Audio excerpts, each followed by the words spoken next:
Di sini saya punya bilangan real X. Ketika bilangan real X ini saya beri pagar di kanan kirinya menggunakan 2 garis vertikal, ini dibacanya nilai mutlak atau harga mutlak dari X. Bagaimana cara menghitung nilai mutlak atau harga mutlak dari X? Itu rumusnya ada 2. Rumus yang pertama X, rumus yang kedua adalah min 1 dikali X.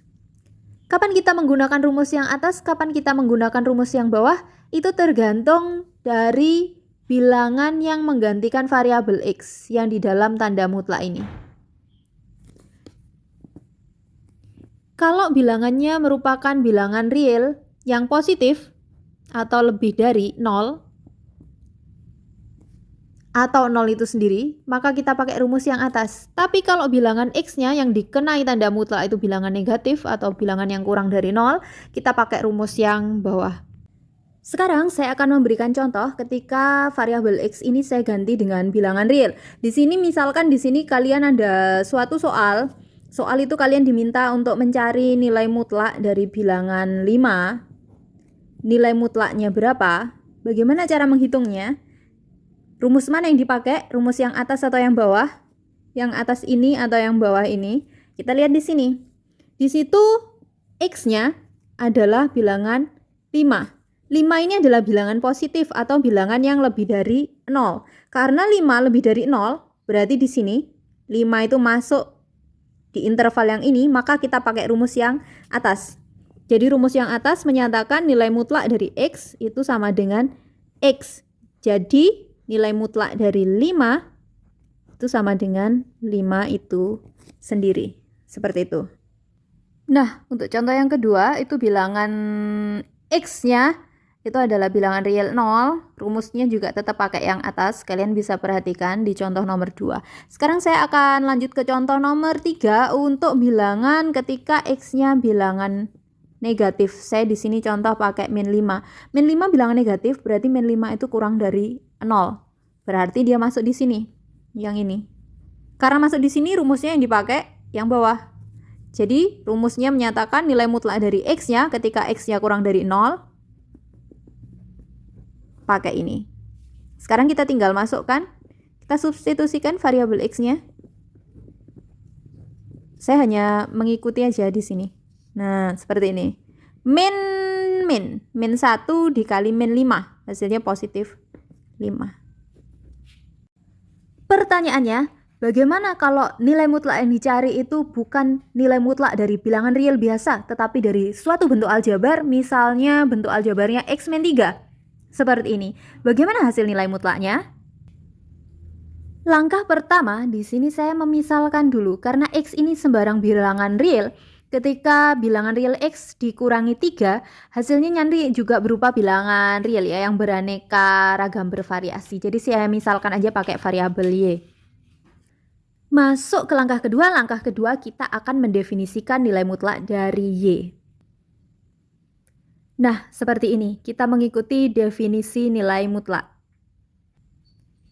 Lalu apa yang harus dilakukan setelah kita mendefinisikan seperti ini? Membawa kembali bentuk dari variabel Y ke bentuknya yang semula, yang X min 3. Jadi hasilnya seperti ini untuk langkah kedua. Sampai pada langkah kedua, sebenarnya ini bisa juga sudah dipandang sebagai hasil dari nilai mutlak dari X min 3, tetapi belum sempurna. Kita menginginkan sesuatu yang lebih sederhana, jadi kita akan sederhana untuk syarat yang ada di sebelah kanan masing-masing, rumus atas maupun rumus bawah. Syaratnya yang di ini. Ini syarat untuk bagian atas, ini syarat untuk bagian bawah. Kita mau menyederhanakan ke bentuk pertidaksamaan linier satu variabel yang pernah kalian selesaikan, tuntaskan di SMP.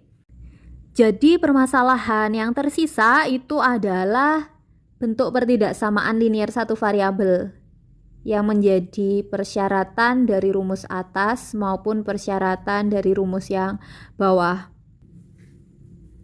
Oke, jadi untuk kita selesaikan yang syarat atas dulu boleh, syarat bawah dulu boleh. Di sini saya contohkan pakai syarat yang atas dulu.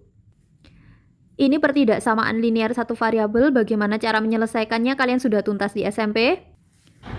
Untuk solusi dari pertidaksamaannya adalah X lebih dari atau sama dengan 3. Untuk syarat yang bawah, pertidaksamaan linear satu variabelnya X min 3 kurang dari 0 ketika diselesaikan diperoleh hasilnya himpunan penyelesaiannya adalah X kurang dari 3. Nah, sekarang kita kembali ke permasalahan awal. Nilai mutlak dari bentuk aljabar X min 3 itu hasilnya bagaimana? Jawabannya adalah nilai mutlak dari X min 3 akan bernilai X min 3 itu sendiri untuk X yang lebih dari atau sama dengan 3. Atau nilai mutlak dari X min 3 hasilnya itu adalah min 1 atau min dari X min 3 jika X-nya kurang dari 3. Sekarang misalkan di sini X-nya di soal diberitahu X-nya itu adalah bilangan real 5. Berapakah nilai mutlak dari X min 3? Rumus mana yang dipakai? Rumus yang atas atau yang bawah? Yang dipakai adalah rumus yang atas. Yang ini. Kenapa? Karena 5 itu bilangannya lebih dari 3 berada di sini. Jadi nilai mutlaknya dari X min 3, nilai mutlaknya adalah X min 3 itu sendiri. Karena X-nya 5, langsung 5 min 3 hasilnya ketemu 2. Bagaimana kalau sekarang X-nya 0? Yang dipakai rumus yang mana? Rumus atas atau yang bawah? Rumus yang bawah ya yang dipakai. Kenapa? Karena 0 itu bilangan yang kurang dari 3. Jadi di situ nilai mutlak dari bentuk aljabarnya X min 3 itu pakai rumus yang bawah. Setelah itu tinggal kita substitusikan aja, kita gantikan variabel X-nya dengan bilangan yang sudah diberikan di soal.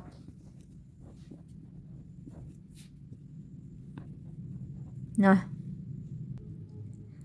jadi untuk bilangan X berapapun, nilai mutlaknya nanti akan tetap menghasilkan bilangan positif. Kalau contoh 1 bilangan positif 2, contoh yang kedua bilangan positif 3. Asalkan kita tidak keliru dalam mendefinisikan hasil dari nilai mutlak X min 3, untuk syaratnya ini juga tidak keliru, kita mengambil sembarang bilangan X-nya. Apabila sesuai rumus yang kita pakai sesuai persyaratannya, hasilnya akan selalu positif atau 0, seperti itu ya. Nilai mutlak dari X adalah nilai tak negatif dari X itu. Tak atau tidak negatif artinya positif atau 0. Secara geometris pada garis bilangan real, nilai mutlak dimaknai sebagai jarak suatu bilangan dari titik 0.